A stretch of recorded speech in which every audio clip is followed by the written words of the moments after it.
بڑا مہربان نہایت رحم کرنے والا ہے۔ کافروں کے تمام مطالبات پورے ہو جائیں تو بھی ایمان نہیں لائیں گے۔ یہ پھر وہی بات ہو رہی ہے کہ کافر بڑی ڈیمانڈ کرتے تھے ہمارے ساتھ یہ ہونا چاہیے، ہمارے ساتھ وہ ہونا چاہیے، لیکن یہ ہے کہ یہاں پہ اللہ سبحانہ تعالیٰ یہی کہتے ہیں کہ کافروں کے تمام مطالبات پورے ہو جائیں تو بھی یہ ایمان نہیں لائیں گے، اور اگر ہم ان کے پاس فرشتوں کو بھیج دیتے اور ان سے مردے باتیں کرنے لگتے اور ہم تمام موجودات کو ان کے پاس ان کی آنکھوں کے روبرو دلا کر جمع کر دیتے تب بھی یہ لوگ ہرگز ایمان نہ لاتے۔ ہاں اگر اللہ ہی چاہے تو اور بات ہے، لیکن ان میں سے بعض لوگ جہالت کی باتیں کرتے ہیں، اور اسی طرح ہم نے ہر نبی کے دشمن بہت سے شیطان پیدا کیے تھے، کچھ آدمی اور کچھ جن، جن میں سے بعض دوسرے بعض کو چکنی چپڑی باتوں کا وسوسہ ڈالتے رہتے تھے تاکہ ان کو دھوکے میں ڈال دیں، اور اگر اللہ تعالیٰ چاہتا تو یہ ایسے کام نہ کر سکتے۔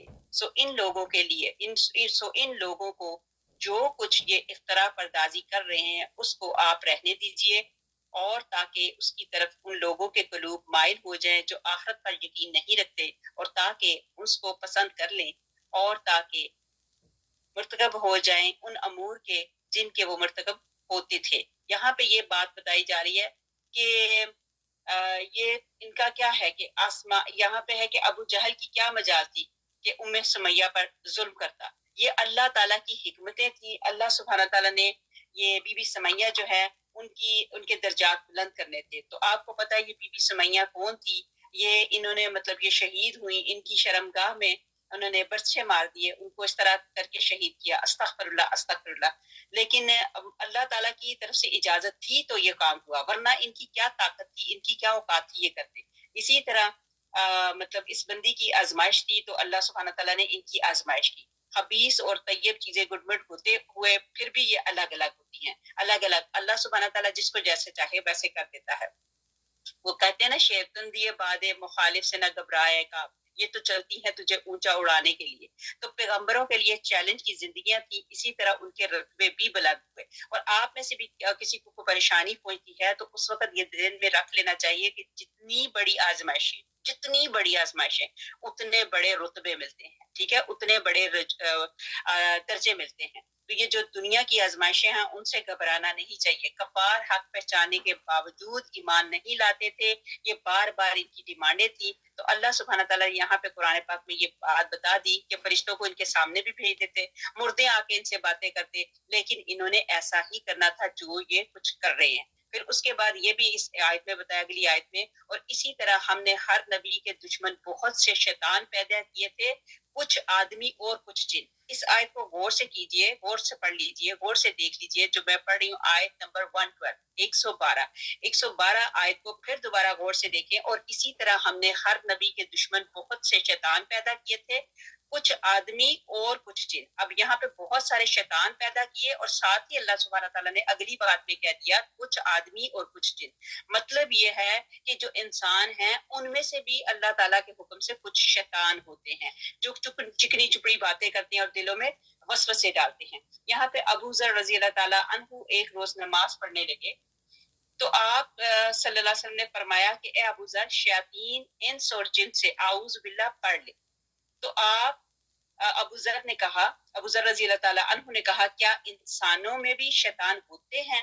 تو آپ صلی اللہ علیہ وآلہ وسلم نے فرمایا ہاں ہوتے ہیں۔ ابو ذر رضی اللہ تعالیٰ عنہ سے ایک دوسری روایت سے بھی مروی ہے کہ نبی پاک حضرت محمد مصطفیٰ صلی اللہ علیہ وسلم کے پاس کہتے ہیں میں آیا، مجلس طویل ہو گئی۔ آپ صلی اللہ علیہ وآلہ وسلم نے فرمایا کہ ابو ذر کیا تم نے نماز پڑھ لی؟ تو میں نے کہا، یہ ابو ذر رضی اللہ تعالیٰ عنہ فرماتے ہیں، تو میں نے کہا نہیں یا رسول اللہ صلی اللہ علیہ وآلہ وسلم۔ آپ صلی اللہ علیہ وآلہ وسلم نے فرمایا اٹھو 2 رکعت نماز پڑھ لو۔ میں آپ کے قریب آ کر نماز پڑھنے لگا تو فرمایا کیا تم نے شیطان، جن اور انس سے تعوذ کر لیا ہے؟ میں نے کہا یا رسول اللہ صلی اللہ علیہ وسلم کیا انسانوں میں بھی شیطان ہوتے ہیں؟ تو آپ صلی اللہ علیہ وآلہ وسلم نے فرمایا ہاں، یہ جن کے شیاطین سے زیادہ شر انگیز ہوتے ہیں۔ اب یہ جو جن ہوتے ہیں، کہ جن کے جو شیاطین ہوتے ہیں، یہ اللہ معاف کر دے کہ یہ زیادہ شر انگیز ہوتے ہیں۔ اللہ سبحانہ تعالیٰ معاف فرما دے، اسی لیے کہا جاتا ہے قرآن پاک پڑھنے کے لیے بیٹھو تو اعوذ باللہ پڑھ لیا کرو، خدا نخواستہ غصہ آتا ہے تو اعوذ باللہ پڑھ لیا کرو۔ اعوذ باللہ کی ہم نے کافی ڈیٹیل آپ لوگوں کو بتا دی، تو یہاں سے آپ کو یہ بھی پتہ چل گیا کہ جو انسانوں میں بھی کچھ ایسے ہوتے ہیں جن کے اوپر اللہ معاف کر دے، اللہ معاف کر دے، شیاطین جو ہیں وہ حاوی ہوتے ہیں۔ آیت نمبر 114 114، کیا اللہ تعالیٰ کے سوا کسی اور فیصلہ کرنے والے کو تلاش کروں، حالانکہ وہ ایسا ہے کہ اس نے ایک کتاب کامل تمہارے پاس بھیج دی ہے۔ وہ کون سی کتاب کامل ہے؟ جو اللہ تعالیٰ کی بھیجی ہوئی کتابیں ہیں۔ اس کی حالت یہ ہے کہ اس کے مضامین خوب صاف صاف بیان کیے گئے ہیں، اور جن لوگوں کو ہم نے کتاب دی ہے وہ اس بات کو یقین کے ساتھ جانتے ہیں کہ یہ آپ کے رب کی طرف سے واقعیت کے ساتھ بھیجی گئی ہے، سو آپ شبہ کرنے والوں میں نہ ہو، اور آپ کے رب کا کلام واقعیت اور اعتدال کے اعتبار سے کامل ہے، اس کے کلام کا کوئی بدلنے والا نہیں، اور وہ خوب سن رہے ہیں، خوب جان رہے ہیں، اور دنیا میں زیادہ لوگ ایسے ہیں کہ اگر آپ ان کا کہنا ماننے لگے تو وہ آپ کو اللہ تعالیٰ کی راہ سے بے راہ کر دے۔ وہ محض بے اصل خیالات پر چلتے ہیں اور بالکل قیاسی باتیں کرتے ہیں، بالیقین آپ کا رب ان کو خوب جانتا ہے جو اس کی راہ سے بے راہ ہو جاتا ہے، اور وہ ان کو بھی خوب جانتا ہے جو اس کی راہ پر چلتے ہیں۔ اب یہاں پہ یہ دنیا جو ہے، یہ دنیا کو تولتے ہیں، گنتے نہیں۔ یہ لوگ جو ہیں یہ دنیا کو تولتے ہیں۔ اللہ کا قرآن قول جو ہے فیصل ہے۔ اللہ تعالیٰ فرماتا ہے کہ اے نبی صلی اللہ علیہ وآلہ وسلم، ان مشرکین سے کہہ دو کہ میں اپنے اور تمہارے درمیان کا ان مشرکین سے کہہ دو کہ میں اپنے اور تمہارے درمیان کیا اللہ تعالیٰ کے سوا کسی اور کو حکم قرار دوں، حالانکہ اس نے تمہاری طرف ایک تفصیلی کتاب اتار دی ہے، اور صرف تمہیں پر نہیں بلکہ یہ کتاب اہل کتاب کے لیے بھی اتری ہے۔ سو یہ یہود اور نصارہ سب جانتے ہیں کہ یہ در حقیقت اللہ کے پاس سے اتری ہوئی ہے، کیونکہ تمہارے بارے میں ان کی کتابوں کے اندر انبیاء انبیاء کی بشارتیں موجود ہیں، بس تم شک میں نہ پڑو۔ دنیا میں گمراہ لوگوں کی کثرت ہے، یہ ایسے لوگ ہوتے ہیں جو دنیا میں لوگوں کو بھی گمراہ کر دیتے ہیں، لہٰذا ان کے کہنے پہ مت چلو۔ آیت نمبر 118 118، سپارہ نمبر 8 ہے، سورت الانعام ہے، سورت نمبر 6 ہے، اور آیت نمبر 118 118 ہے۔ سو جس جانور پر اللہ تعالیٰ کا نام لیا جائے اس میں سے کھاؤ، اور اگر تم اس کے احکام پر ایمان رکھتے ہو۔ اب یہاں پہ پھر اللہ سبحانہ تعالیٰ نے ہمارا جو موڑ ہے، ہمارے جو چہرے ہیں، ہماری توجہ جو ہے وہ کس طرف کر دی؟ حلال اور حرام کھانے کی طرف۔ اب یہ دماغ میں ڈال لینا چاہیے کہ اللہ سبحانہ تعالیٰ نے کتنی مرتبہ قرآن پاک میں حلال اور حرام کے متعلق بتایا۔ پھر اللہ سبحانہ تعالیٰ نے یہاں پہ پھر کہہ دیا، سو جس جانور پر اللہ تعالیٰ کا نام لیا جائے اس میں سے کھاؤ، اور اگر تم اس کے احکام پر ایمان رکھتے ہو۔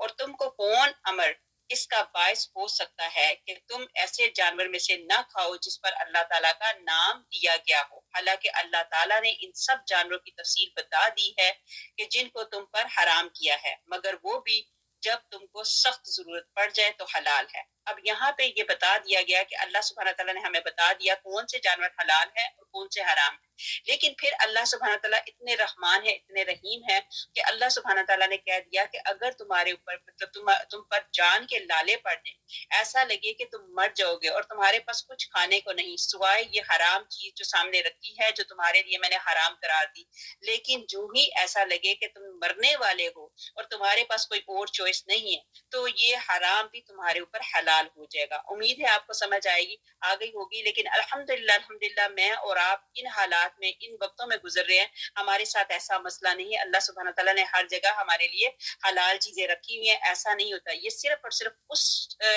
معاملے میں چوائس دی گئی ہے کہ اگر تمہارے پاس جان کو بچانے کے لیے کچھ بھی نہیں، لیکن اس میں بھی مزے لے کے نہیں کھانا، بس اتنا کہ بس آپ کا زندہ رہنے میں آپ کی کمر سیدھی ہو جائے، اتنا کا اللہ تعالیٰ نے دے دیا۔ لیکن بار بار جب قرآن پاک کی آیتیں پڑھی جاتی ہیں تو پھر اللہ تعالیٰ پہ اتنا پیار آتا ہے کہ اللہ سبحانہ تعالیٰ بہت رحمان ہے۔ وہ قرآن پاک کی آیت ہے نا، لا اکراہ فی الدین، دین میں سختی نہیں ہے۔ اللہ سبحانہ تعالیٰ تو بڑے رحمان ہے۔ اللہ سبحانہ تعالیٰ کہتے ہیں نا، نام اللہ کا جبار بھی ہے، لیکن اللہ رحمان ہے، اللہ رحیم ہے۔ یہاں پہ اللہ تعالیٰ نے کتنی بڑی چوائس دے دی کہ خدا نہ خواستہ تمہاری جان پہ بنی ہوئی ہے، تمہارے لیے جو حرام چیز ہے وہ بھی حلال ہو جائے گی، لیکن چسکے لے کے نہیں، صرف اور صرف زندہ رہنے کے لیے، اپنی کمر سیدھی کرنے کے لیے۔ تو یہاں پہ اللہ سبحانہ تعالیٰ کہتے ہیں، اور یہ یقینی بات ہے کہ بہت سے آدمی اپنے غلط خیالات پر بلا سند بلا کسی سند کے گمراہ کرتے ہیں۔ اس میں کوئی شبہ نہیں کہ اللہ تعالیٰ حد سے نکل جانے والوں کو خوب جانتا ہے، اور تم ظاہری گناہ کو بھی چھوڑو اور باطنی گناہ کو بھی چھوڑو۔ مطلب یہ نہیں کہ صرف اور صرف ظاہری گناہ، اندر کے باہر کے سارے گناہ چھوڑنے کے لیے کہا گیا۔ بلا شبہ جو لوگ گناہ کر رہے ہیں ان کو ان کے لیے کیے کی انقریب سزا ملے گی۔ اللہ تعالیٰ بار بار کہتے ہیں ٹھیک ہے تم سے غلطیاں ہو گئی، میں نے ایسے ہی تمہیں زمین پہ نہیں پیدا کیا ہوا، تمہارے جتنے اعمال ہیں مسون ان قریب جب وقت آئے گا میں نے ساری چیزوں کا حساب لینا ہے۔ یہاں پہ دو چیزیں بتائی گئی، ایک تو یہ کیا بتایا گیا کہ اگر جان پر بن گئی ہے تو پھر حرام جان کو بچانے کے لیے اجازت ہے، مطلب حرام کھانا جو ہے وہ جان کو بچانے کے لیے آسان ہے۔ اب یہ کہتے ہیں کہ اللہ تعالیٰ نے مارا وہ حرام۔ اب ان لوگوں کی باتیں اور ان کی حجتیں اس طرح کی ہیں کہ کہنے لگے کہ جس چیز کو اللہ تعالیٰ مارے، ٹھیک ہے، جیسے کسی چیز پہ موت آ گئی، جانور پہ موت آ گئی، تو وہ کہتے ہیں اللہ تعالیٰ نے مارا وہ حرام ہے، اور وہ جو ہم نے مارا مطلب ہم نے ذبح کیا، ہم نے مارا تو وہ حلال ہو گیا۔ یہ ان کی حجتیں تھی، حجتیں کرتے رہتے تھے۔ اب جیسے بتایا گیا کہ جیسے کرائے پر گھر دیا تو 10,000 ملے، وہ حلال بینک میں پیسہ زیادہ ہو گیا تو وہ حرام ہو گیا۔ چونکہ اللہ تعالیٰ کی حکمت ہے نا، یہ پیسہ جو بینکوں میں جمع کرتے ہیں جو سود والے پیسے ہیں، اللہ سبحانہ تعالیٰ ان سود کی لعنتوں سے ہمیں بچائے۔ اللہ سبحانہ تعالیٰ ہمیں حلال رشتے، حلال گھر، حلال روزیاں، اللہ تعالیٰ ہر چیز حلال عطا فرمائے۔ تو پھر یہ ہے کہ مخفی اور پوشیدہ گناہوں کو چھوڑ دو۔ پھر اللہ تعالیٰ نے یہی سب سے پہلے کہا کہ اللہ کے نام پر ذبح کیے ہوئے کھانے سے کھانا ہے۔ پھر اللہ تعالیٰ نے کہا کہ جو چھپے اور سامنے جتنے بھی گناہ ہیں ان ساروں کو چھوڑنا ہے، یہ نہیں کہ ایک چیز چھوڑ دی اور دوسری رکھی۔ پھر آگے اللہ سبحانہ تعالیٰ کہتے ہیں میرے رب، یہاں پہ بتایا جاتا ہے کہ جیسے کہ فرمایا میرے رب نے ہر قسم کی فحش حرام کر دیے گئے، خواہ وہ اعلانیہ ہوں یا خواہ وہ مخفی ہوں، چھپے ہوئے ہوں۔ یہ سارے کے سارے گناہ جو ہیں اللہ تعالیٰ، یہ جو سارے کے سارے گناہ یہ اللہ تعالیٰ نے ہمیں منع کر دیا ہے۔ پھر آگے ایک اور حدیث پہ ہے، آیت پہلے پڑھ لوں، آیت نمبر ہے 121، اور ایسے جانوروں میں سے مت کھاؤ جن پر اللہ تعالیٰ کا نام نہ لیا گیا ہو، اور یہ امر بے حکمی ہے، اور یقیناً شیاطین اپنے دوستوں کو تعلیم کر رہے ہیں تاکہ یہ تم سے جدال کریں، مطلب لڑائی کریں، تاکہ یہ تم سے جدال کریں، اور اگر تم ان لوگوں کی اطاعت کرنے لگو تو یقیناً تم مشرک ہو جاؤ گے۔ خدا نخواستہ اللہ تعالیٰ نے یہی کہا کہ ان لوگوں کے ساتھ کیا کہتے ہیں، ان لوگوں کا کہنا نہیں ماننا، اگر خدا نخواستہ ایسے کرو گے تو تم مشرک ہو جائے گے۔ مشرک کہ وہ یہ بھی ہو جاتا ہے نا، شرک کرنے والا بن جائے گا۔ ایک اور حدیث میں ہے، جندب بن سفیان رضی اللہ تعالیٰ عنہ میں ہے کہ نبی اکرم صلی اللہ علیہ وسلم نے فرمایا بقر عید میں جس نے نماز سے پہلے ذبح کر لیا چاہیے کہ اب نماز کے بعد دوسرا ذبیحہ کرے، اور جس نے نماز سے پہلے ذبح نہ کیا ہو تو وہ چاہیے کہ اللہ تعالیٰ کا نام لے کر ذبح کر لے۔ اب یہ آپ نے بھی دیکھا ہوگا، ہم نے بھی دیکھا ہوگا، جیسے بقر عید آتی ہے، ایک چھوٹی سی مثال دیتی ہوں، اس کو بھی اپنے ذہن میں ہمیشہ رکھیے گا۔ یہ عائزہ فقیرنی ہمیشہ آپ لوگوں کو اس بارے میں ڈسکس کرتی ہے کہ جو ہمارے یہاں کے لوگ ہوتے ہیں بنگلہ دیش میں، انڈیا میں یا پاکستان میں پیسے بھیجتے ہیں، ہم یہاں پہ اگر قربانی نہیں کرتے تو ہم کیا کرتے ہیں، پاکستان میں یا انڈیا میں یا بنگلہ دیش میں یا کسی ملک میں بھی پیسے بھیج دیتے ہیں۔ اب اس ملک کا اس دن عید کا دن ہے، ٹھیک ہے، لیکن ہمارا جہاں پہ ہم کینیڈا میں بیٹھے ہوئے ہیں اس دن ہمارا عید کا دن نہیں ہے، اور عید کے دن سے پہلے ان کے حساب سے اگر قربانی دے دی جائے گی تو وہ ہماری قربانی نہیں ہوگی۔ اسی لیے آپ کو یہ فقیرنی، یہ عائزہ ہر سال قربانی کے دنوں میں یہ لیکچر دیتی ہے کہ آپ ان سے میک شور کر لیں کہ یہاں پہ آپ کی عید ہو گئی، جب تک آپ عید کی نماز پڑھ نہیں لیتی تب تک آپ کی قربانی جو ہے وہ آگے نہیں ہو سکتی۔ اب عید کی نماز پڑھنے سے پہلے یا آپ فجر کے ٹائم پہ جی اس وقت تو کسائی نہیں ملیں گے، یہ نہیں ہوگا تو ہم پہلے ہی کر لیں، ایسا نہیں ہے۔ اس کی کافی ڈیٹیل ہے لیکن یہاں تک ہی رکھوں گی کہ آپ میک شور کر لیا کریں کہ جب آپ قربانی دیتی ہیں کہ ایسا نہ ہو کہ یہاں پہ ابھی عید کی نماز آپ نے پڑھی ہی نہیں اور اس سے پہلے یا اس سے ایک دن پہلے کسی اور ملک میں عید کی نماز ہو گئی تو انہوں نے آپ کے نام کی قربانی دی تو وہ قربانی نہیں ہوگی۔ پھر حضرت عائشہ رضی اللہ تعالی عنہا سے مروی ہے کہ لوگوں نے پوچھا یا رسول اللہ صلی اللہ علیہ وآلہ وسلم، لوگ گوشت کا تحفہ ہمیں دیتے ہیں، ہم نہیں جانتے کہ اس پر اللہ تعالیٰ کا نام لیا ہوا ہے یا نہیں۔ تو آپ صلی اللہ علیہ وآلہ وسلم نے فرمایا اگر تمہیں شک ہو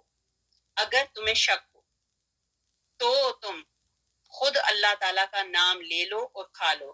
حضرت عائشہ رضی اللہ تعالیٰ عنہا فرماتی ہیں کہ یہ نو مسلم لوگ ہوتے تھے، مطلب وہ نئے نئے مسلم ہوتے تھے، ان کو پتہ نہیں ہوتا تھا، تو ان کے متعلق بی بی عائشہ رضی اللہ تعالیٰ عنہا نے آقا کریم صلی اللہ علیہ وآلہ وسلم سے یہ پوچھا اور انہوں نے اس کا جواب دیا۔ آگے ایک ابن ماجہ میں بھی مروی ہے، یعنی اس تیسرے مذہب کی دلیل میں یہ حدیث بھی پیش کی جاتی ہے کہ نبی اکرم صلی اللہ علیہ وآلہ وسلم نے فرمایا کہ اللہ تعالیٰ نے میری امت پر سے خطا اور نسیان کو معاف فرما دیا ہے اور مجبور ہو کر ارتکاب خطا کرنے کو بھی معاف فرما دیا ہے۔ یہاں پہ یہی بات بتائی، ایک چیز اگر ہم کوئی خدا نخواستہ کوئی غلطی کرتے ہیں، بھول جاتے ہیں، اگر غلطی میں ہم سے کچھ ایسی بات ہو جاتی ہے یا مطلب بھول کے ایسی کوئی بات ہو جاتی ہے، تو اللہ سبحانہ تعالیٰ نے اس پہ بھی ہمیں معاف فرما دیا، اور پھر اللہ سبحانہ تعالیٰ نے یہ بھی کہہ دیا اگر مجبور ہو کر اگر کوئی خطا کر لیتے ہو تو وہ بھی میں معاف کر دیتا ہوں۔ اللہ نہ کرے کبھی مجبوری، جیسے ابھی ہم نے آپ کو بتایا کہ کھانے میں اگر آپ کے پاس کوئی چوائس نہیں حلال کی، بالکل مرنے پہ آگے ہو، تو پھر آپ کا جو وہ اللہ تعالیٰ کے کیا ہوا حرام جو ہے وہ آپ کے اوپر حلال ہو جائے گا، لیکن وہی پھر بات چسکے لینے کے لیے نہیں، ویسے ہی زندہ رہنے کے لیے۔ ایک اور حدیث میں ہے کہ ایک شخص نبی اکرم صلی اللہ علیہ وآلہ وسلم کے پاس آیا اور کہا کہ اگر ہم میں سے کوئی شخص ذبح کرے اور بسم اللہ کہنا بھول جائے تو اس میں کیا حکم ہے؟ تو آپ صلی اللہ علیہ وآلہ وسلم نے فرمایا تھا کہ مسلمان کا مسلمان ہونا ہی کافی ہے۔ اللہ اکبر، کتنی بڑی بات! نبی پاک صلی اللہ علیہ وسلم نے یہ جو لفظ میں نے پڑھے نا، مسلمان کا مسلمان ہونا ہی کافی ہے، وہ خود اللہ تعالیٰ کا نام ہے۔ اللہ اکبر، دوبارہ پڑھتی ہوں، غور سے سنیے کہ بسم اللہ کہنا اگر کوئی بھول جائے تو اس میں کیا حکم ہے؟ تو آپ صلی اللہ علیہ وآلہ وسلم نے فرمایا تھا کہ مسلمان کا مسلمان ہونا ہی کافی ہے، وہ خود اللہ تعالیٰ کا نام ہے۔ اللہ کا شکر، اللہ کا احسان کہ ہم مسلمانوں کے گھر میں پیدا ہوئے۔ یعنی ایک اہل کتاب کا ذبیحہ تمہارے لیے حلال ہے اور تمہارا ذبیحہ اہل کتاب کے لیے حلال۔ ابن ابی خاتم کا قول ہے کہ اللہ تعالیٰ نے قرآن میں نازل فرمایا تھا کہ نہ کھاؤ جس پر اللہ تعالیٰ کا نام نہ لیا ہو، پھر اللہ تعالیٰ نے اس کو منسوخ فرما دیا اور مسلمانوں پر رحم کیا اور فرمایا کہ اب سارے طیبات تمہارے لیے حلال ہیں اور اہل کتاب کا ذبیحہ بھی تمہارے لیے حلال ہے۔ چنانچہ پہلی بات کو اس آیت کے ذریعے منسوخ فرما دیا اور اہل کتاب کے ذبیحہ کو حلال قرار دے دیا۔ اب یہ بھی کوشش ٹھیک ہے، ان کا جو ذبیحہ ہے ہمارے لیے حلال ہے، لیکن اصل جو چیز ہے اس دن ہماری ڈسکس ہو چکی تھی۔ پھر یہود نبی اکرم صلی اللہ علیہ وآلہ وسلم سے جھگڑتے تھے اور کہتے تھے کہ کیسی عجیب بات ہے کہ ہم جس جانور کو قتل کریں تو اس کو تو کھا لیں اور جس کو خود اللہ تعالیٰ نے قتل کیا ہو اسے نہ کھائیں اور حرام سمجھیں۔ یہ ابھی جو ان کی بات بتائی یہود کی، یہ پہلی جو حجتیں کرتے تھے، یہ اس کے بارے میں بات ہو رہی ہے۔ آگے ہمارے پاس آ گئی آیت نمبر 122۔ ایسا شخص جو پہلے مردہ تھا پھر ہم نے اس کو زندہ بنا دیا اور ہم نے اس کو ایسا نور دے دیا کہ وہ اس کو لیے ہوئے آدمیوں میں چلتا پھرتا ہے، کیا ایسا شخص اس شخص کی طرح ہو سکتا ہے جس کی حالت یہ ہو کہ وہ تاریکیوں میں ہے، اس سے نکلنے ہی نہیں پاتا؟ اسی طرح کافروں کو ان کے اعمال اچھے معلوم ہوا کرتے ہیں۔ اب ایمان روشنی ہے جبکہ کفر جو ہے تاریکی ہے۔ اللہ کا شکر، اللہ کا احسان کہ اللہ سبحانہ تعالیٰ نے ہم لوگوں کو ایمان دیا، اور ایمان میں یہ جو قرآن دیا، یہ نور کس کی بات ہو رہی ہے؟ نور جو ہے قرآن اللہ تعالیٰ نے ہمیں دے دیا۔ ہم خوش قسمت ہیں کہ اللہ تعالیٰ نے ہمیں قرآن پاک دیا، اور جبکہ یہ قرآن جو ہے وہ نور ہے، نور جو ہے وہ ایمان ہے۔ یہ اللہ سبحانہ تعالیٰ ہم سب کو دنیا اور آخرت میں ایمان کی روشنی سے مستفید کرے۔ کفر جو ہے وہ تاریکی ہے، اللہ سبحانہ تعالیٰ اس تاریکی سے ہمیں ہماری نسلوں کو بچائے رکھے۔ آیت نمبر 123۔ اور اسی طرح ہم نے ہر بستی میں وہاں کے رئیسوں ہی کو جرائم کا مرتکب بنایا تاکہ وہ لوگ وہاں شرارتیں کیا کریں، اور وہ لوگ اپنے ہی ساتھ شرارتیں کر رہے ہیں اور ان کو ذرا خبر نہیں۔ مطلب یہ جو اپنے یہ جو جرم کر رہے ہیں، یہ سمجھ رہے ہیں کہ ہم یہ، لیکن جرم نہیں، یہ اپنے اوپر ایک زیادتی کر رہے ہیں۔ اور جب ان کو کوئی آیت پہنچتی ہے تو یوں کہتے ہیں کہ ہم ہرگز ایمان نہ لائیں گے جب تک کہ ہم کو بھی ایسی ہی چیز نہ دی جائے جو اللہ تعالیٰ کے رسولوں کو دی جاتی ہے۔ اس موقع کو اللہ تعالیٰ ہی خوب جانتا ہے، جہاں اپنا پیغام بھیجتا ہے ان قریب ان لوگوں کو جنہوں نے جرم کیا ہے، اللہ تعالیٰ کے پاس پہنچ کر ذلت پہنچے گی اور سزائے سخت ان کی شرارتوں کے مقابلے میں۔ اب یہ ہے کہ یہ جنہوں نے غلطیاں کی ان کو سزائیں بھی ملیں گی۔ اور فریاد یہ دو قسم کے لوگوں کی مثال ایسی ہے کہ ایک تو ہیں اندھے اور بہرے اور دوسرے آنکھوں اور کانوں والے، کیا یہ دونوں برابر ہو سکتے ہیں؟ کیا تم اس بات کو ذرا نہیں سمجھتے؟ ان کو یہی بتایا گیا ہے کہ اندھے بہرے گونگے وہ ایسے ان کے ساتھ ایک جیسے برابر نہیں ہو سکتے۔ یہی چیز بتائی گئی ہے کہ ان سے جتنی دور رہا جائے اتنا ہی بہتر ہے۔ یہ شرارتیں جو کر رہے ہیں، یہ جو گناہ کر رہے ہیں، یہ سمجھ رہے ہیں کہ یہ ٹھیک کام کر رہے ہیں، حالانکہ یہ گمراہی کے کام کر رہے ہیں، یہ تاریکی کے کام کر رہے ہیں، برے کام کر رہے ہیں۔ پھر آگے ایک حدیث کا مفہوم ہے، رسول اللہ صلی اللہ علیہ وسلم نے فرمایا اللہ پاک نے اولاد ابراہیم میں سے اسماعیل علیہ السلام کو انتخاب کیا اور بنی اسماعیل میں سے بنی کنانہ کو اور بنی کنانہ میں سے قریش کو منتخب کیا اور قریش میں سے بنی ہاشم کو اور بنی ہاشم میں سے مجھ کو انتخاب فرمایا۔ مجھ کو یعنی نبی پاک حضرت محمد مصطفیٰ صلی اللہ علیہ وآلہ وسلم کے متعلق اشارہ ہے۔ آگے ہمارے پاس آ گئی آیت نمبر 125۔ جس شخص کو اللہ تعالیٰ راستے پر ڈالنا چاہتے ہیں اس کے سینے کو اسلام کے لیے کشادہ کر دیتے ہیں، اور جس کو بے راہ رکھنا چاہتے ہیں اس کے سینے کو بہت تنگ کر دیتے ہیں۔ جیسے کوئی آسمان میں چڑھتا ہے اسی طرح اللہ تعالیٰ ایمان نہ لانے والوں پر پھٹکار ڈالتا ہے۔ اب جیسے یہاں پہ پہلے بھی بتایا، میرے اور آپ لوگوں کے جیسوں کے ہاتھوں میں اللہ تعالیٰ نے قرآن پاک پکڑا دیا۔ ہمیں اللہ تعالیٰ کا جتنا کتنا ہو سکتا ہے شکر ادا کرنا چاہیے۔ مطلب یہ ہے کہ اللہ تعالیٰ کی نظر کرم ہمارے اوپر ہوئی تو اللہ سبحانہ تعالیٰ نے قرآن پاک ہمارے آگے رکھ دیا، ہمارے ہاتھوں میں رکھ دیا۔ مطلب یہ ہے کہ اللہ جس سے محبت کرتا ہے اللہ اسے جاہل نہیں چھوڑتا، تو اللہ سبحانہ تعالیٰ نے اپنی کتاب کو کھول کھول کے ساری چیزیں بتا دی۔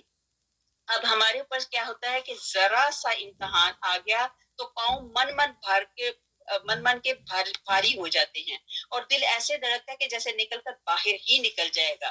لیکن یہ اللہ تعالیٰ کے امتحان ہوتے ہیں، اس پہ صبر سے کام لو تو ان اللہ مع الصابرین، اللہ صبر کرنے والوں کے ساتھ ہوتا ہے۔ آگے شرح صدر کی بات بتائی، تو شرح صدر کا کیا مطلب ہے؟ لوگوں نے پوچھا یا رسول اللہ صلی اللہ علیہ وآلہ وسلم شرح صدر کیا ہوتا ہے؟ تو آپ صلی اللہ علیہ وسلم نے فرمایا ایک نور ہوتا ہے جو دل میں ڈال دیا جاتا ہے، جس سے دل کھل جاتا ہے اور وسیع ہو جاتا ہے، یعنی انسان میں تنگ دلی جو ہے باقی نہیں رہتی۔ لوگوں نے کہا ہم اس چیز کو کیسے پہچانے کہ اس کو شرح قلب حاصل ہے؟ تو آپ صلی اللہ علیہ وسلم نے فرمایا اس کا پتہ اس بات سے چلے گا کہ کون دارالآخرت کی طرف زیادہ جھکا ہوا ہے اور دنیا کی تمناعات سے کس قدر دور رہتا ہے، اور موت آنے سے پہلے ہی موت کے لیے اپنے آپ کو کس قدر تیار کر رکھا ہے۔ تو اللہ سبحانہ تعالیٰ میری اور آپ کی شرح صدر کھولے۔ اسی لیے یہ عائزہ یہ فقیرنی ہر وقت ہر روز کلاس شروع ہونے سے پہلے آپ لوگوں سے ایک ریکویسٹ کرتی ہے کہ اللہ تعالیٰ سے دعا کیا کریں کہ رب اشرح لی صدری ویسر لی امری واحلل عقدۃ من لسانی یفقہوا قولی۔ اس کے علاوہ آپ لوگوں کو یہ عائزہ فقیرنی ہمیشہ کہتی ہے کہ اپنے دل کے اوپر ہاتھ رکھ کے آپ سورت یہ علم نشرح والی پڑھ لیا کریں تاکہ اللہ سبحانہ تعالیٰ ہماری شرح صدر کھولے اور شیطان کو ہم سے بچائے رکھے، دور رکھے۔ تو وہ ہے کہ جوں ہم قرآن پاک پڑھتے جائیں گے، جوں قرآن پاک پڑھیں گے تو اللہ تعالیٰ کی اور بھی معرفت ہوگی، اللہ تعالیٰ کی اور بھی پہچان ہوگی، پھر اللہ سے ہماری اور محبت بڑھے گی۔ پھر جب ہماری اللہ تعالیٰ سے محبت بڑھتی ہے تو اس کا مطلب یہ نہیں کہ ہمیں اللہ تعالیٰ سے محبت ہوئی ہے، بلکہ اللہ سبحانہ تعالیٰ ہم سے محبت کرنے لگا، تو اس لیے ہمارے دل میں اللہ تعالیٰ نے اپنی محبت ڈال دی۔ اللہ اکبر کبیرہ۔ اب آگے بتایا گیا 126 آیت نمبر، اور یہی تیرے رب کا سیدھا راستہ ہے، ہم نے نصیحت حاصل کرنے والوں کے واسطے ان آیتوں کو صاف صاف بیان کر دیا ہے۔ کن کے لیے؟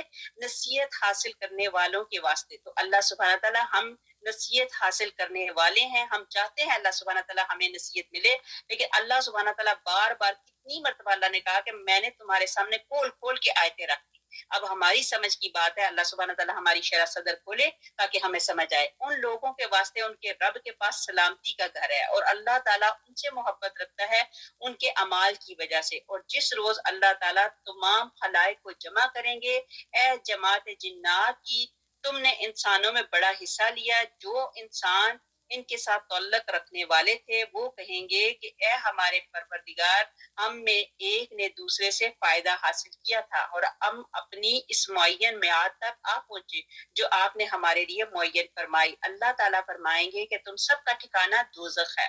استغفر اللہ، جس میں ہمیشہ کو رکھو گے. ہاں اگر اللہ تعالیٰ ہی کو منظور ہو تو دوسری بات ہے، بے شک آپ کا رب بڑی حکمت والا، بڑے علم والا ہے. اب قرآن کا راستہ جو ہے وہ کیا ہے؟ قرآن جو راستہ ہے وہ جنت، اور جنت جو ہے وہ گھر ہے.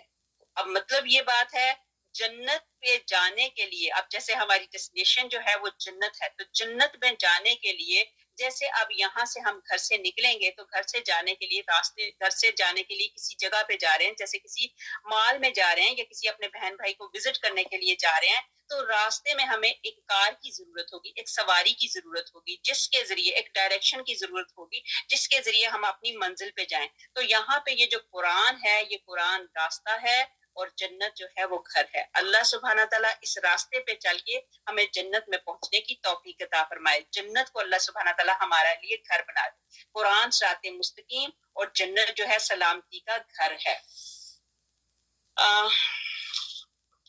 اور اسی طرح اگلی آیت نمبر 129، اور اسی طرح بعض کفار کو بعض کے قریب رکھیں گے ان کے اعمال کے سبب، یعنی جن اور انس کا ایک دوسرے سے فائدہ اٹھانا، اور اس کا انجام کیا ہوگا. ابن جریج کہتے ہیں کہ زمانہ جاہلیت میں کوئی شخص سفر کرتا ہوا کسی وادی میں بھٹکتا تھا تو کہتا تھا کہ میں اس وادی کے سب سے بڑے جن کی پناہ لیتا ہوں. چونکہ ان کو سمجھ نہیں ہوتی تھی، یہ جنات جو ہوتے ہیں وہ کھلی اور خالی جگہوں پہ بیٹھتے ہیں، اور یہ ہے کہ یہ جہاں پہ روشنی، جہاں پہ لوگ زیادہ ہوتے ہیں، جنات وہاں سے بھاگتے ہیں. آپ لوگوں کو پہلے بھی اس حائزہ فقیرنی نے کہا کہ اپنے ہمارے جو گھر ہیں، گھروں میں ہمارے بیسمنٹ ہوتی ہیں، سم ٹائم ہوتا ہے کہ اوپر والا پورشن ہمارا یوز ہو رہا ہے، یا مڈل والا پورشن یوز ہو رہا ہے، یا اوپر والا پورشن میں کوئی نہیں ہوتا، یا نیچے بیسمنٹ والے پورشن میں کوئی نہیں ہوتا.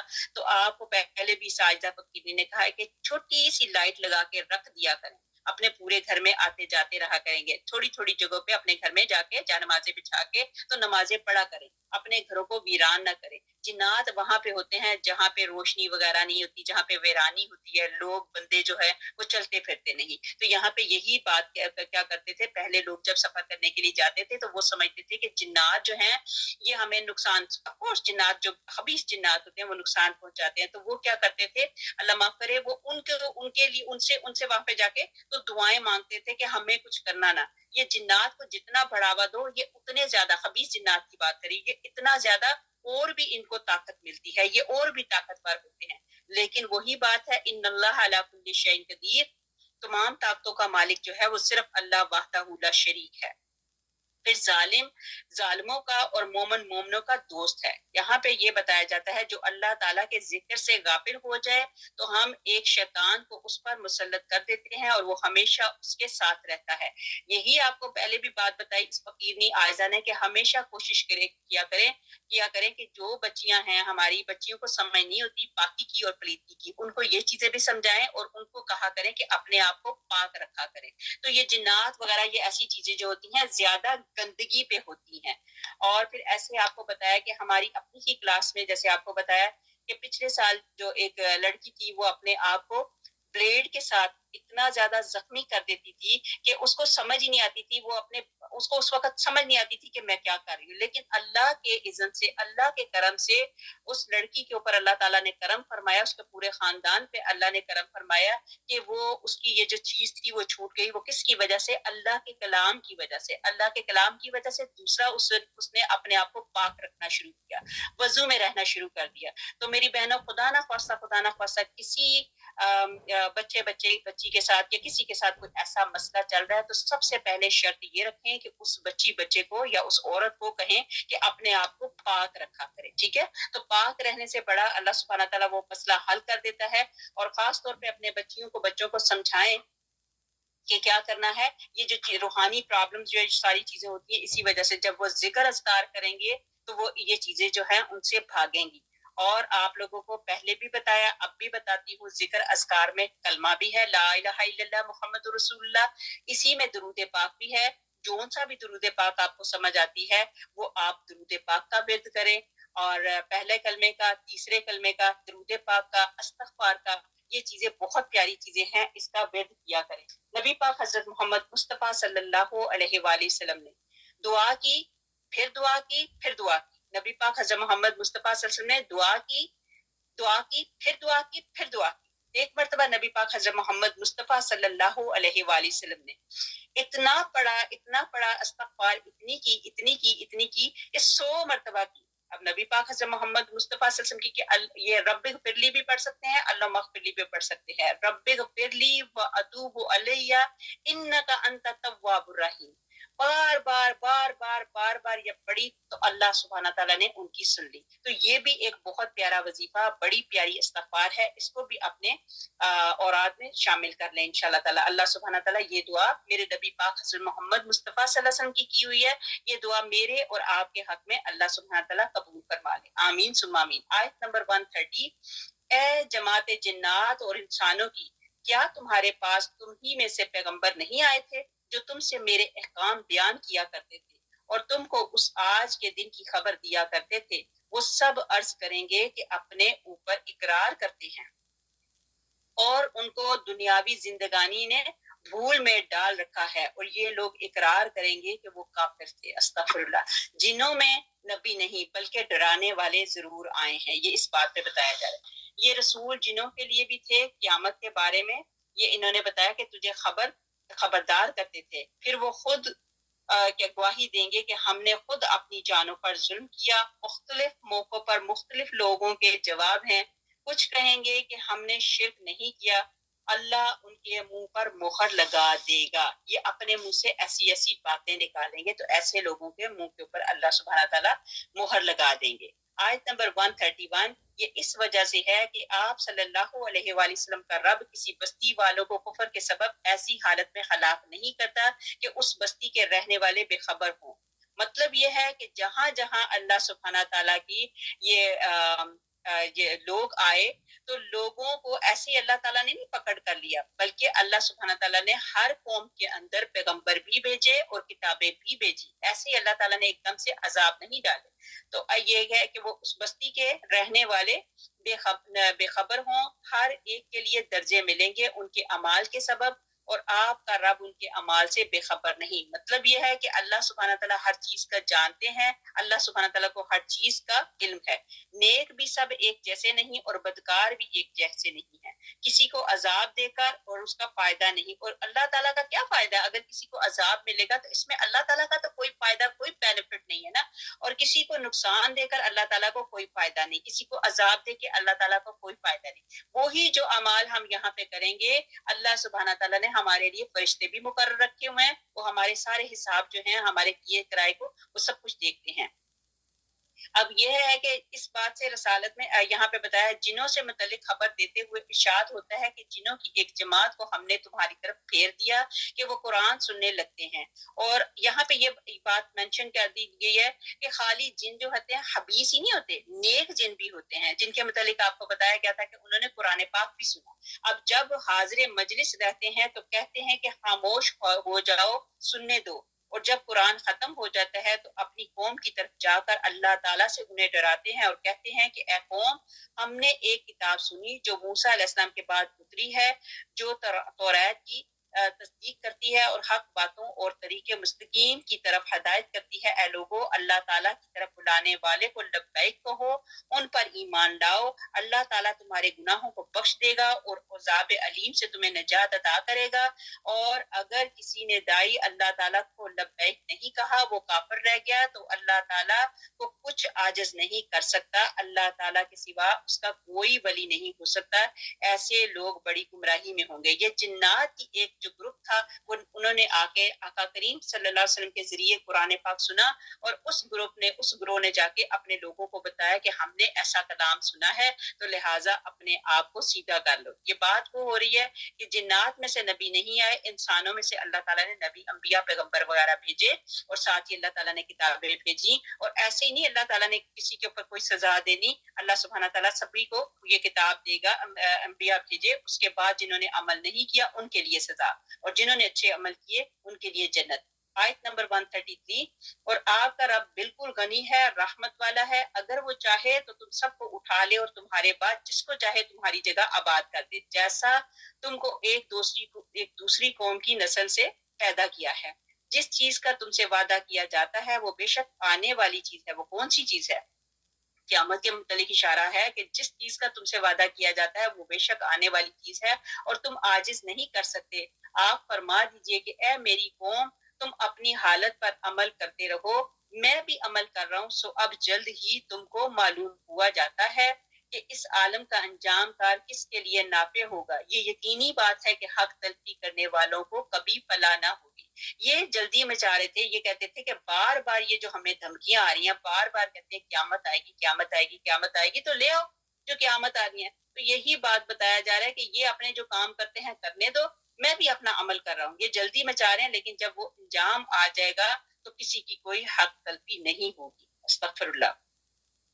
اگر وہ غفلت میں کسی کو پکڑتا تو وہ کہتے ہیں کہ ہمارے پاس تو کوئی بشیر اور نذیر نہیں آیا، لیکن اللہ تعالیٰ نے ہر قوم کے لیے اپنے پیغمبر بھیجے اور کتابیں بھیجی۔ اللہ تعالیٰ مخلوق سے بے نیاز ہے۔ اور پھر فرمایا اے لوگو، تم اللہ تعالیٰ کے محتاج ہو، اس کے فقیر ہو، اور غنی اور حمید صرف اللہ تعالیٰ ہے۔ وہ چاہے تو تم کو پناہ کر کے ایک دوسری مخلوق کو پیدا کر دے، یہ اللہ تعالیٰ پر دشوار نہیں ہے۔ آیت نمبر 136۔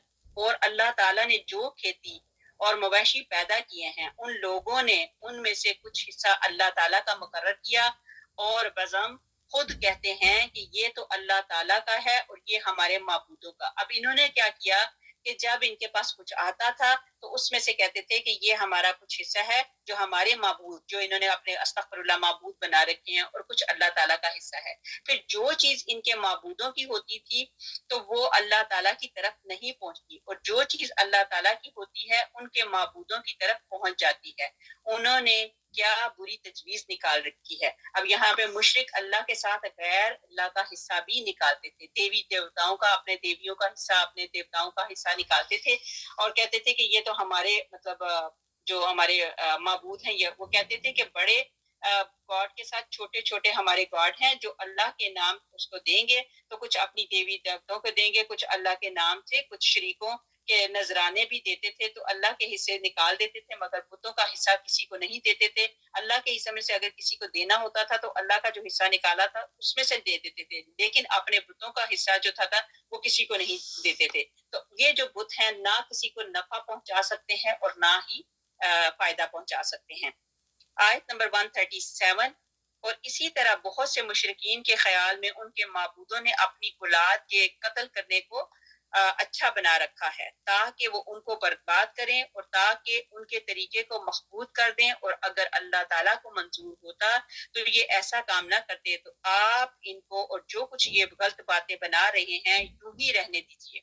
اور وہ اپنے خیال پر بھی یہ کہتے ہیں کہ یہ مویشی ہیں اور کھیت ہیں جن کا استعمال ہر شخص کو جائز نہیں، ان کا کوئی نہیں کھا سکتا۔ اب یہ اپنے کیا کرتے تھے، مویشی جیسے پہلے بھی عیسائیہ نے بتایا، یہ کچھ جانور تھے، وہ اپنے معبودوں کے نام پہ چھوڑ دیتے تھے اور کہتے تھے نہ ان کو کھایا جا سکتا ہے نہ ان کو سواری کی جا سکتی ہے، تو کوئی نہیں کھا سکتا، سو ان کے جن کو سوا ان کے جن کو ہم چاہیں، اور مویشی جن پر سواری یا بار برداری حرام کر دی گئی، اور مویشی ہیں جن پر یہ لوگ اللہ تعالیٰ کا نام نہیں لیتے محض اللہ تعالیٰ پر افطرا باندھنے کے طور پر، ابھی اللہ تعالیٰ ان کو ان کے افطرا کی سزا دے دیتا ہے۔ استغفر اللہ، استغفر اللہ۔ یہ اپنے دیویوں پر اپنے بچوں کو قتل کرتے تھے۔ پہلے بھی ایسا مثال ہوتی تھی کہ کسی جگہ پہ ایسے کوئی ان کے اوپر کوئی پریشانی آتی ہے، کیا کرتے، کسی عورت کو زیور وغیرہ پہنا کے اوپر ڈال دیتے اور پھر دریا میں پھینک دیتے تھے کہ یہ ہماری قربانی ہو گئی، اس طرح کی یہ حرکتیں کرتے تھے۔ لیکن یہ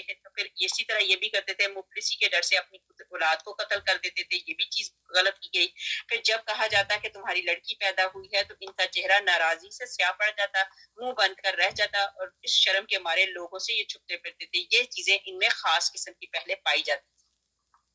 پھر آیت نمبر 139۔ اور وہ کہتے ہیں کہ جو چیز ان مواشی کے پیٹ میں مطلب دودھ جس کا کہا جاتا ہے، جو چیز ان مواشی کے پیٹ میں ہے وہ خالص ہمارے مردوں کے لیے اور ہماری عورتوں پر تو حرام ہے، اور اگر وہ مردہ ہے تو اس میں سب برابر ہیں۔ اب ابھی اللہ تعالیٰ ان کو ان کی غلط بیانی کی سزا دیے دیتا ہے، بلا شبہ وہ حکمت والا ہے اور بڑا علم والا ہے۔ مشرکین کی خود ساختہ جو حلال حرام چیزوں کی انہوں نے چیزیں بتائی تھی، اور کہ اللہ تعالیٰ کے پاس بحیرہ اور صاحبہ اور وسیلہ اور حام کی کوئی سند نہیں ہے، مگر یہ کافر اللہ تعالیٰ پر تہمت رکھتے ہیں اور ان میں سے اکثر کچھ بھی نہیں جانتے۔ یہ بحیرہ، صاحبہ اور وسیلہ اور حام کی باتیں میں نے آپ کو بتا دی، یہ ان کے کچھ جانور تھے جنہوں نے ان کو ایسا بنایا ہوا تھا، تو وہ ان کے کبھی کسی کے کان ناک کاٹ دیتے تھے، کچھ اس طرح کی چیزیں کرتے تھے، یہ ان کے شرک میں یہ چیزیں تھیں۔ مشرکین کے متعین کردہ حلال اور حرام کہ وہ کہتے ہیں کہ اس مادہ کے پیٹ میں ہے وہ خالص مردوں کا حق ہے، اس سے مراد دودھ ہے۔ اسی طرح بعض جانوروں کا دودھ عورتوں پر حرام کر دیتے اور مرد پیتے رہتے۔ اگر بکری کو کوئی بچہ نر پیدا ہوتا تو ذبح کر کے صرف مرد کھاتے، عورتوں کو نہ دیتے، کہتے تم پر حرام ہے۔ اور مادہ بچہ ہوتا تو ذبح نہ کرتے بلکہ پال لیتے، اور اگر مرا ہوا پیدا ہوتا تو سب مل کر کھاتے، مردوں کو کھانے کی ممانعت نہ تھی۔ مطلب انہوں نے اپنے پاس سے یہ چیزیں کھڑی ہوئی تھی، ان کے متعلق یہ اشارہ کیا جا رہا ہے۔ آیت نمبر 140، واقعی خرابی میں پڑ گئے وہ لوگ جنہوں نے اپنی اولاد کو محض برائے حماقت بلا کسی سند کے قتل کر ڈالا، اور جو چیزیں ان کو اللہ تعالیٰ نے کھانے پینے کو دی تھی ان کو حرام کر لیا محض اللہ تعالیٰ پر افطرا باندھنے کے طور پر۔ بے شک یہ لوگ گمراہی میں پڑ گئے اور کبھی راہ پر چلنے والے نہیں ہوئے۔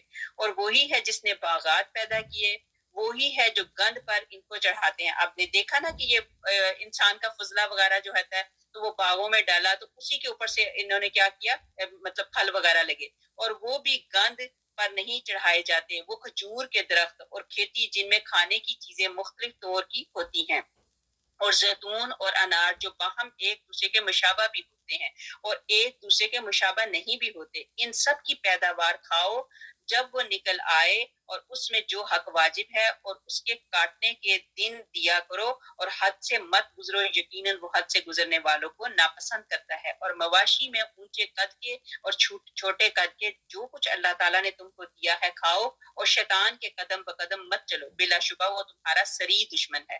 اللہ سبحانہ تعالیٰ نے قرآن پاک میں یہ دیکھیں عدو مبین، عدو مبین کا مطلب ہوتا ہے کھلا دشمن، کہ اللہ تعالیٰ نے صاف بتا دیا کہ شیطان جو ہے وہ تمہارا کھلا دشمن ہے، تمہارے باپ کا دشمن تھا۔ مثلا حضرت آدم علیہ السلام کی بات کی کہ ان کو بھی شیطان نے بہکایا تھا، تو کیا ہوا، یہ تب سے لے کے اب تک یہ انسان کا دشمن ہے۔ اب یہ بھی بتایا گیا کہ پھلوں کے اندر بھی زکوٰۃ ہے، تو اللہ کا حصہ جو ہے زکوٰۃ میں نکالنا ہے۔ جو بھی چیزیں ہیں، پھل ہیں، گھر کے پیسہ ہے، جو بھی چیزیں ہیں جو آپ کے اوپر مطلب کھانے کے حساب سے آتا ہے، جتنا حساب بنتا ہے آپ اپنی اس میں سے زکوٰۃ بھی نکالیں۔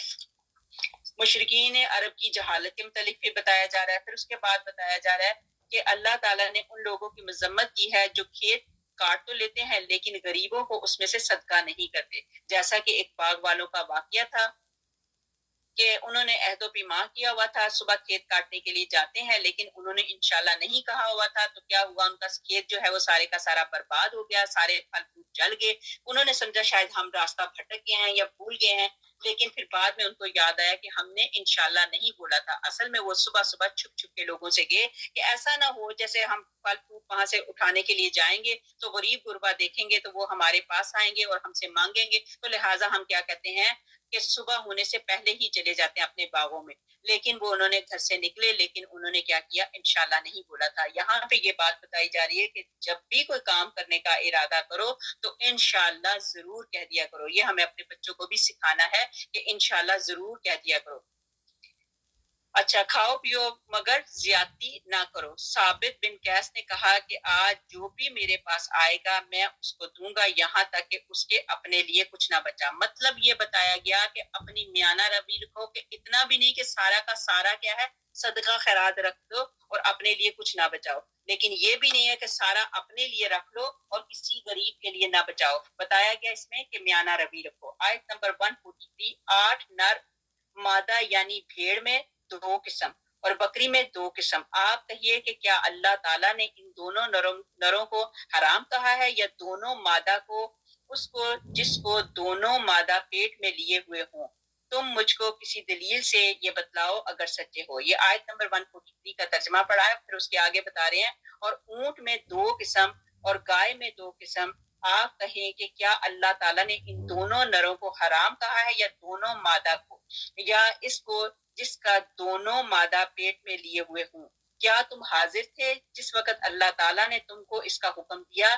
تو اس سے زیادہ کون ظالم ہوگا جو اللہ تعالیٰ پر بلا دلیل جھوٹ تہمت لگائے تاکہ لوگوں کو گمراہ کرے۔ یقیناً اللہ تعالیٰ ظالم لوگوں کو راستہ نہ دکھائیں گے۔ یہاں میں مشرکین اور حلال حرام میں خود ساختہ تقسیم بتائی گئی کہ مذکر اور مونس کے قوانین کہاں سے آئے کہ یہ کھا سکتے ہیں اور یہ نہیں کھا سکتے، یہ حلال ہے اور یہ حرام ہے۔ کیا اللہ تعالیٰ نے یہاں پہ بتایا کہ کیا تمہیں اللہ تعالیٰ نے کوئی سیکرٹ ایسی بات بتائی ہے اس وقت کہ یہ تمہارے لیے حلال ہے اور یہ حرام ہے؟ یہ بات اللہ تعالیٰ کہہ رہے ہیں۔ پھر آیت نمبر 145، آپ کہہ دیجئے کہ جو کچھ احکام بذریعہ وہی میرے پاس آئے ان میں تو میں کوئی حرام غذا پاتا نہیں کسی کھانے والے کے لیے جو اس کو کھائے، مگر یہ کہ وہ مردار ہو یا کہ بہتا ہوا خون ہو یا خنزیر کا گوشت ہو، کیونکہ وہ بالکل ناپاک ہے، یا جو شرک کا ذریعہ ہو کہ غیر اللہ کے لیے نامزد کر دیا گیا ہو۔ پھر جو شخص بےتاب ہو جائے بشرط یہ کہ نہ تو طالب لذت ہو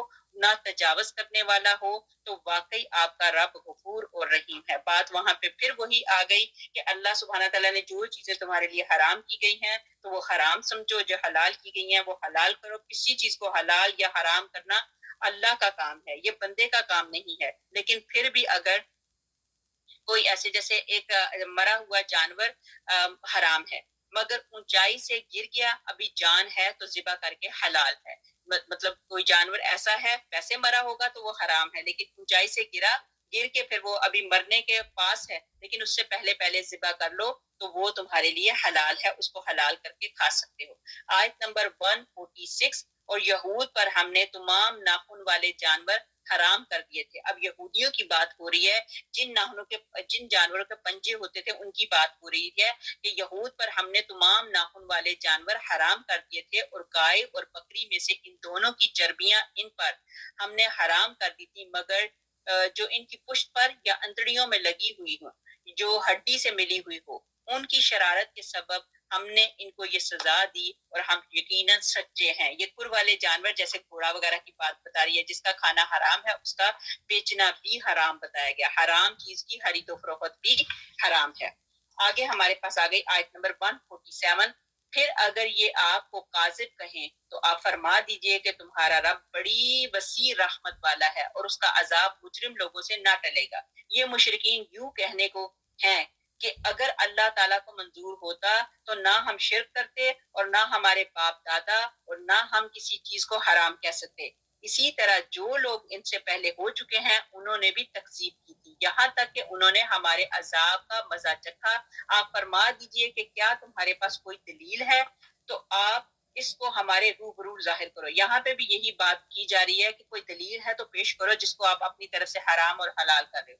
تم لوگ محض خیالی باتوں پر چلتے ہو اور تم بالکل اٹکل سے باتیں بناتے ہو۔ آپ فرما دیجئے کہ بس پوری حجت اللہ ہی کی رہی، پھر اگر وہ چاہتا تو تم سب کو راہ پر لے آتا۔ آپ کہیے اپنے گواہوں کو لاؤ جو اس بات پر شہادت دیں کہ اللہ تعالیٰ نے ان چیزوں کو حرام کر دیا ہے، پھر اگر وہ گواہی دے دیں تو آپ اس شہادت کی سماعت نہ فرمائیے، اور ایسے لوگوں کے باطل خیالات کا اتباع مت کرنا جو ہماری آیتوں کی تکذیب کرتے ہیں اور جو آخرت پر ایمان نہیں رکھتے، وہ اپنے رب کے برابر دوسروں کو ٹھہراتے ہیں۔ مطلب یہاں پہ پھر وہ شرک کی باتیں ہیں۔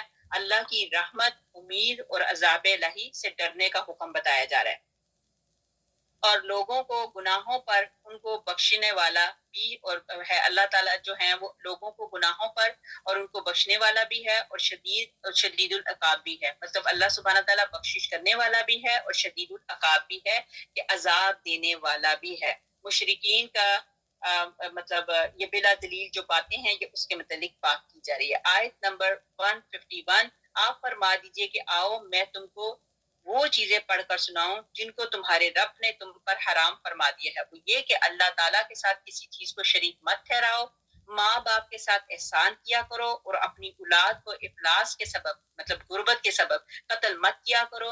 ہم تو ان کو رزق دیں گے، اور بے حیائی کے جتنے طریقے ہیں ان کے پاس بھی مت جاؤ، خواہ وہ اعلانیہ ہو خواہ وہ پوشیدہ ہو۔ جس کا خون کرنا اللہ تعالیٰ نے حرام کر دیا ہے اس کو قتل مت کرو، وہاں مگر حق پر اس کا تم کو تاکیدی حکم دیا ہے تاکہ تم سمجھو۔ اہم اخلاقی معاشرتی وصیتیں جو اس آیت میں بتائی گئیں کہ معاشرے میں آپ نے کیا کیا کرنا ہے۔ ابو ذر رضی اللہ تعالیٰ عنہ سے مروی ہے کہ نبی اکرم صلی اللہ علیہ وسلم نے فرمایا میرے پاس جبرائیل علیہ السلام آئے اور یہ خوشخبری دی کہ جو مر جائے اور اس نے شرک نہ کیا ہو تو وہ جنت میں داخل ہوگا۔ میں نے کہا اگرچہ اس نے زنا کیا ہو یا چوری کی ہو، تو جبرائیل علیہ السلام نے کہا ہاں زنا کیا ہو یا چوری کی ہو۔ تیسری بار کے پوچھنے پر جبرائیل علیہ السلام نے کہا ہاں اگرچہ شراب بھی پی ہو۔ مطلب جس بندے نے اللہ نہ کرے باتیں تو یہ بھی ساری گندی ہیں، لیکن اس کے باوجود یہ ساری چیزیں بھی اللہ بخش دے گا، مگر اللہ سبحانہ تعالیٰ نے یہاں پہ بتایا کہ میں شرک کو نہیں بخشوں گا۔ پھر والدین کے مشرک ہونے پر بھی والدین کے حسب حال اس کے ساتھ اچھے برتاؤ کی ہدایت فرمائی اور فرمایا کہ ہم نے بنی اسرائیل سے یہ بھی وعدہ لیا تھا کہ توحید اختیار کرنے کے ساتھ ساتھ والدین کے ساتھ نیک سلوک بھی ضروری ہے۔ میں اور آپ یہاں پہ ہیں، اللہ نہ کرے ہم میں سے کسی نے بھی اپنے والدین کے ساتھ کوئی کفر کی تو اللہ سبحانہ تعالیٰ مجھے اور آپ کو معاف فرمائے۔ بخاری اور مسلم میں ہے کہ ابن مسعود رضی اللہ تعالیٰ عنہ نے نبی اکرم صلی اللہ علیہ وسلم سے پوچھا کہ کون سا عمل افضل ہے، تو آپ صلی اللہ علیہ وآلہ وسلم نے فرمایا کہ اپنے وقت پر نماز پڑھنا۔ میں نے عرض کیا پھر کون سا عمل؟ فرمایا والدین کے ساتھ نیک سلوک کرنا۔ میں نے کہا پھر کون سا؟ فرمایا جہاد فی سبیل اللہ۔ ابن مسعود رضی اللہ تعالیٰ عنہ کہتے ہیں کہ اگر میں مزید سوال کرتا تو مجھے مزید جواب دیتے۔ پھر آگے ہمارے پاس آ گئی آیت نمبر 152، اور یتیم کے مال کے پاس نہ جاؤ مگر ایسے طریقے سے جو کہ اچھا ہے، یہاں تک کہ وہ اپنے سن بلوغ کو پہنچ جائے، اور ناپ تول پوری کیا کرو انصاف کے ساتھ۔ یہاں پہ پھر اب ناپ تول کی بات ہو رہی کہ پہلے یہ یتیموں کی بات بتائی گئی، پھر یتیم کے بالغ ہونے کی بات بتائی گئی۔ بالغ کس طرح ہوتے ہیں آپ کو پتہ ہے کہ لڑکی کس طرح بالغ ہوتی ہے، لڑکا کس طرح بالغ ہوتا ہے، ان کے متعلق بتایا۔ پھر اس کے بعد بتایا کہ ناپ تول پوری کیا کرو انصاف کے ساتھ۔ ہم کسی شخص کو اس کے امکان سے زیادہ تکلیف نہیں دیتے۔ یہ لفظ جب آتا ہے تو بندہ دل کو بڑی تسلی ہوتی ہے۔ اللہ سبحانہ تعالیٰ نے کہا لا نکلف نفسا الا وسعها، تو مطلب یہ ہے کہ ہم کسی شخص کو اس کے امکان سے زیادہ تکلیف نہیں دیتے، اور جب تم بات کیا کرو تو انصاف رکھا کرو، وہ شخص قرابت دار ہی ہو۔ اللہ تعالیٰ سے جو عہد کیا کرو اس کو پورا کیا کرو، ان کا اللہ تعالیٰ نے تم کو تاکیدی حکم دیا ہے تاکہ تم یاد رکھو کہ اپنا، یہاں پہ کیا ہے کہ اپنا ردی مال یتیم کے مال میں شامل نہ کرو۔ یہ اللہ تعالیٰ کی وصیتیں ہیں، یہ کچھ وصیتیں ہیں کہ کچھ لوگ ہوتے تھے پہلے، جو لوگ یتیم ہوتے تھے ان کا اچھا مال ہوتا تھا، ان کے اچھے مال میں اپنے مال کو جو ردی مال ہوتا تھا اس میں گٹ مٹ کر دیتے تھے، تو یہاں پہ اس چیز سے ممانعت کی گئی۔ پھر چند مفید نصیحتیں کی گئی۔ آگے ہمارے پاس آ گئی آیت نمبر 153، اور یہ کہ یہ دین میرا راستہ ہے جو مستقیم ہے، سو اس راہ پر چلو اور دوسری راہوں پر مت چلو کہ وہ راہیں تم کو اللہ تعالیٰ کی راہ سے جدا کر دیں گی۔ اس کا تم کو اللہ تعالیٰ نے تاکیدی حکم دیا ہے تاکہ تم احتیاط رکھو۔ مطلب جو سیدھا راستہ ہے وہ دین کا جو راستہ ہے وہ اللہ کا راستہ ہے، صراط مستقیم جو ہے وہ دین کا راستہ ہے، دین کا راستہ جو صراط مستقیم ہے وہ اللہ تعالیٰ کا راستہ ہے۔ ہدایت کا راستہ اللہ اور اللہ کے رسول پاک صلی اللہ علیہ وسلم کی اطاعت ہے۔ ارشاد ہے کہ ادھر ادھر کے دوسرے راستوں پر نہ چل پڑو ورنہ اللہ تعالیٰ کی راہ سے ہٹ جاؤ گے، اور دین کو قائم رکھو اور اس میں پھوٹ نہ ڈالو۔ اللہ اکبر۔ آگے ہمارے پاس آ گئی آیت نمبر 154، اور پھر ہم نے موسیٰ علیہ السلام کو کتاب دی تھی جس سے اچھی طرح عمل کرنے والوں پر نعمت پوری ہو اور سب احکام کی تفصیل ہو جائے، اور رہنمائی ہو، رحمت ہو، تاکہ وہ لوگ اپنے رب کے ملنے پر یقین لائیں۔ اور یہ ایک کتاب ہے جس کو ہم نے بھیجا بڑی خیر و برکت والی، سو اس کا اتباع کرو اور ڈرو تاکہ تم پر رحمت ہو۔ ڈرنا کس سے ہے؟ صرف اللہ تعالیٰ سے۔ پھر یہاں پہ 10 کمانڈ کی بھی بات ہو رہی ہے، جو موسیٰ علیہ السلام کے 10 کمانڈ تھے تو احکام عشرہ ان کو کہا جاتا ہے، ان کی بات ہوئی۔ پھر بتایا جاتا ہے کہ حضرت عبداللہ بن مسعود رضی اللہ تعالیٰ عنہ کا نبی اکرم صلی اللہ علیہ وسلم نے اپنے ہاتھ سے زمین پر ایک خط کھینچا، مطلب ایک لکیر کھینچی، خط کھینچا اور فرمایا کہ یہ ہے اللہ تعالیٰ کا سیدھا راستہ۔ پھر دائیں بائیں اور خطوط کھینچے، مطلب لائنیں کھینچی، اور فرمایا یہ وہ راستے ہیں کہ ان میں سے ہر ایک پر شیطان بیٹھا ہوا ہے اور اپنی طرف بلا رہا ہے۔ پھر یہ آیت تلاوت فرمائی جو ہم نے پڑھی، وَأَنَّ هَٰذَا صِرَاطِي مُسْتَقِيمًا، کہ یہ جو ہے راستہ جو اللہ تعالیٰ کا راستہ ہے۔ پھر تورات اور قرآن اللہ تعالیٰ کی نازل کردہ کتابیں ہیں. آگے آیت نمبر 156 آگے. کبھی تم لوگ یوں کہنے لگتے کہ کتاب تو صرف ہم سے پہلے جو 2 فرقے تھے ان پر نازل ہوئی تھی اور ہم ان کے پڑھنے پڑھانے سے محض بے خبر تھے، یا یوں کہتے کہ اگر ہم پر کوئی کتاب نازل ہوتی تو ہم ان سے بھی زیادہ راہ پر ہوتے. سو اب تمہارے پاس تمہارے رب کے پاس سے ایک کتاب واضح اور رہنمائی کا ذریعہ اور رحمت آ چکی ہے. سو اس شخص سے زیادہ ظالم کون ہوگا جو ہماری ان آیتوں کو جھوٹا بتلائے اور اس سے روکے. ہم ابھی ان لوگوں کو جو کہ ہماری آیتوں سے روکتے ہیں ان کے اس روکنے کے سبب سخت سزا دیں گے. اب ان لوگوں کی حجت تھی کہ ہمارے پاس نہ کوئی بشیر آیا ہے نہ کوئی نذیر آیا ہے تو ہم پر کوئی حجت نہیں ہونی چاہیے. ان کے متعلق بتایا گیا کہ اللہ نے کتاب نازل فرما کر حجت جو انہوں نے قائم کی تھی وہ اللہ نے اب حجت ان کے اوپر قائم کر دی. آیت نمبر 158. یہ لوگ صرف اس امر کے منتظر ہیں کہ ان کے پاس فرشتے آئیں یا ان کے پاس آپ کا رب آئے، استغفر اللہ، یا آپ کے رب کی کوئی بڑی نشانی آئے. جس روز آپ کے رب کی بڑی نشانی آ پہنچے گی کسی ایسے شخص کا ایمان اس کے کام نہ آئے گا جو پہلے سے ایمان نہیں رکھتا یا اس نے اپنے ایمان میں کوئی نیک عمل نہ کیا ہو. آپ فرما دیجئے کہ تم منتظر رہو، ہم بھی منتظر ہیں. یہ بھی بہت بڑی بات ہے کہ تم بھی، اب یہاں پہ یہ ہے کہ تم بھی منتظر، تم بھی انتظار کرو. تم لوگ انتظار کر رہے ہو نا کہ یا تو اللہ تعالیٰ کی کوئی بڑی نشانی آ جائے. یہاں پہ پھر یہی ہے کہ غائب کا جب پردہ ہٹ گیا پھر ایمان لانے کا کوئی فائدہ نہیں ہوگا.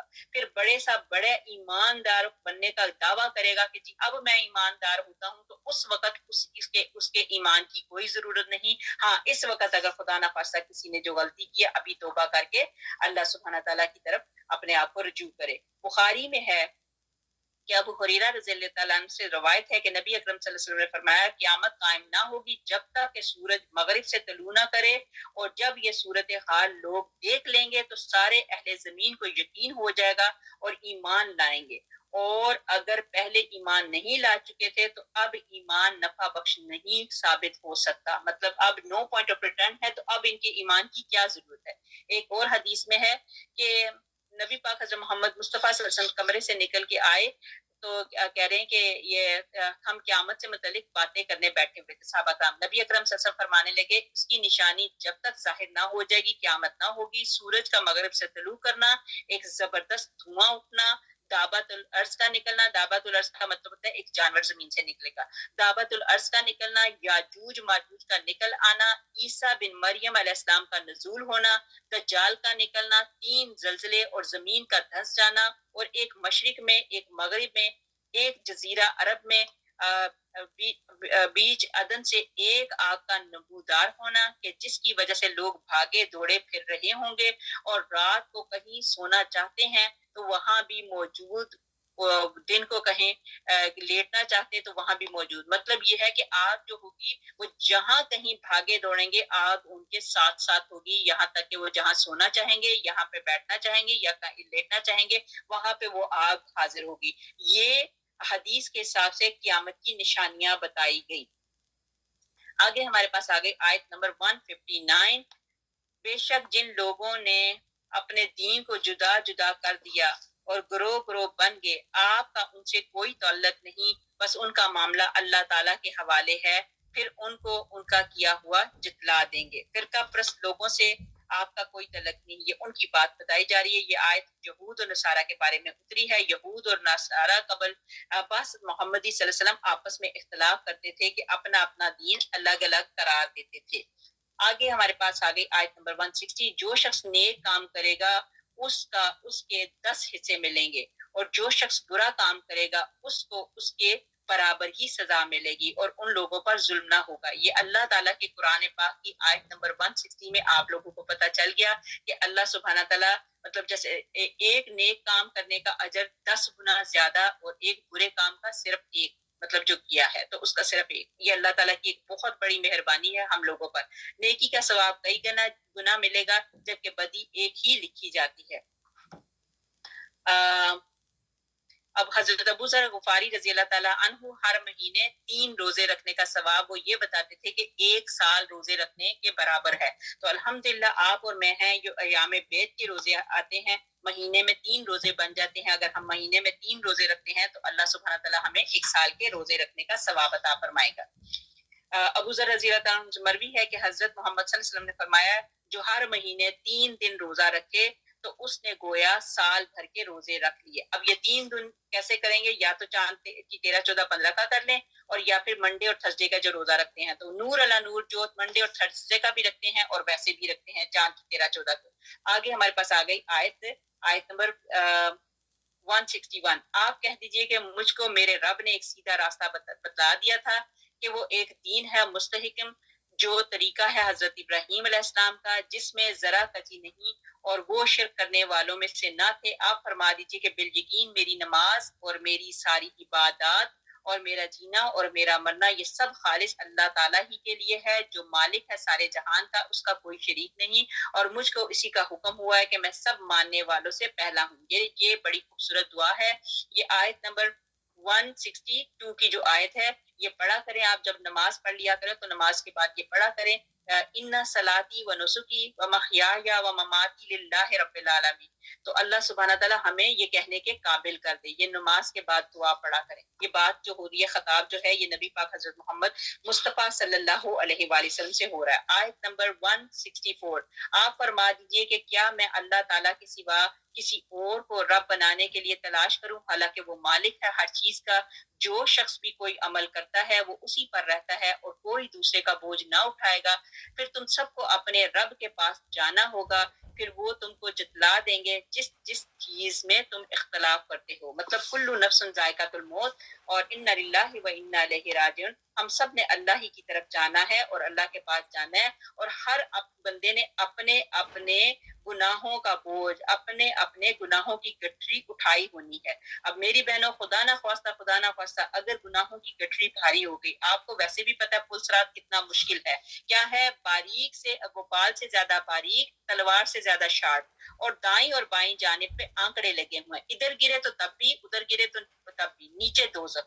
تو استغفر اللہ، ایسے مقام سے گزرنا ہے تو اس مقام سے کیسے ہم کریں گے کہ ایک گناہوں کی گٹھری پیچھے اٹھائی ہوگی تو اپنے اپنے وزن کی گٹھری اٹھانی ہے. کتنا مشکل ہوگا. اب میں اور آپ ذرا باہر نکلتے ہیں، تھوڑی سی چیز ہوتی ہے جس کا وزن ہوتا ہے تو ہم کہتے ہیں اس وزنی چیز کو چھوڑ ہی دوں. میں جیسے باہر جاتی ہوں پرس لے کے جانا ہے تو میں کہتی ہوں منیمم چیزیں پرس میں ہوں تو مطلب ایزی ہو جائے. تو یہ تو پرس کی بات ہے. اب سوچو ہمارے استغفر اللہ جو ہم نے دنیا میں خدا نہ خواستہ غلطیاں کی، گناہ کیے، تو اس کی اللہ تعالیٰ ایک جیسے گٹھری بنا دیتا ہے تو وہ ہمارے شولڈر پہ لگی ہوگی تو وہ کیسے لے کے جائیں گے.